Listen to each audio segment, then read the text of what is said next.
The second thing is, despite the fact we've been told we're an entrepreneurial society, this is a country today that has an utter contempt for skill.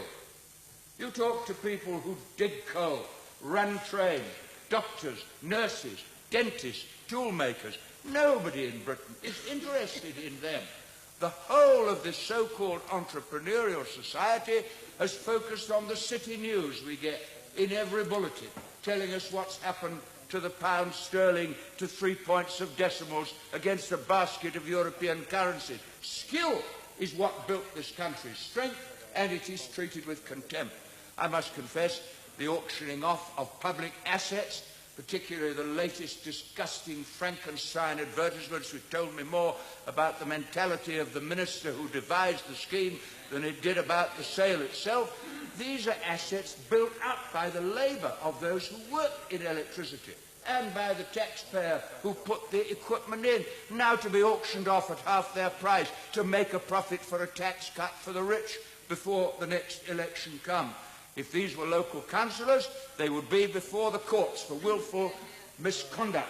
And because they are ministers, and then some of them later go on the boards of the companies they privatise, they are treated as businessmen who know better how to handle it as members of the board of directors than allegedly they did as ministers responsible. Local government has been crippled. Across the river is the London County Council County Hall, the seat of government of the greatest city in the world, empty, to be sold, because the government wanted to cripple local government. And so indeed they have. The poll tax, the centralisation of the business rate, the punishment of the Liverpool and Lambeth councillors was to take all power from local government and put it in the hands of a government that claimed it didn't believe in the role of the state. The undermining of the trade unions with less rights in Britain than they have in Eastern Europe. The tax cuts for the rich and benefit cuts for the poor, the censorship of the media, the abuse by the security services, the restriction of civil liberties. And when we look back on the 1980s, we will see many victims of market forces. I do not share the general view that market forces are the basis of political liberty.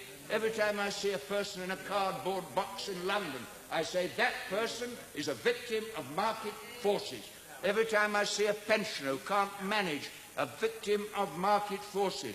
The sick who are waiting for medical treatment that they could accelerate by private insurance, they are the victims of market forces.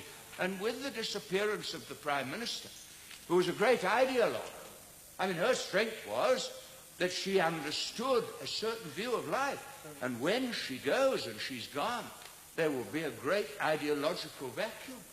And as was saying, we will run market forces better than she did, because her whole philosophy was that you measured the price of everything and the value of nothing. And we have to replace that.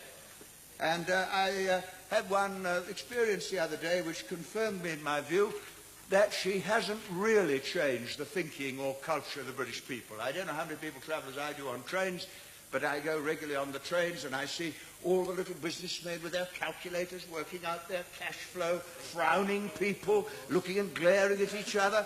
Thatcherite trains, the train of the competitive society. But coming back from Chesterfield the other day, the train broke down.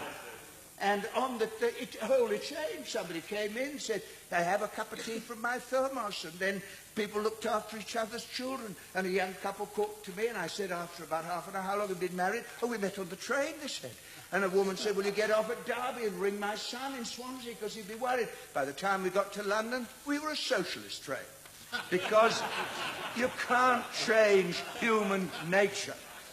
There is good and bad in everybody, and for 10 years it is the bad and the good that has been denounced as lunatic, out of touch, cloud cuckoo land, extremist and militant. And that's what the party opposite have done. They don't quite yet know. They think it's the retirement of a popular headmistress under circumstances some might regret. Actually, they've killed the source of their own philosophy and opened the way for quite different ideas.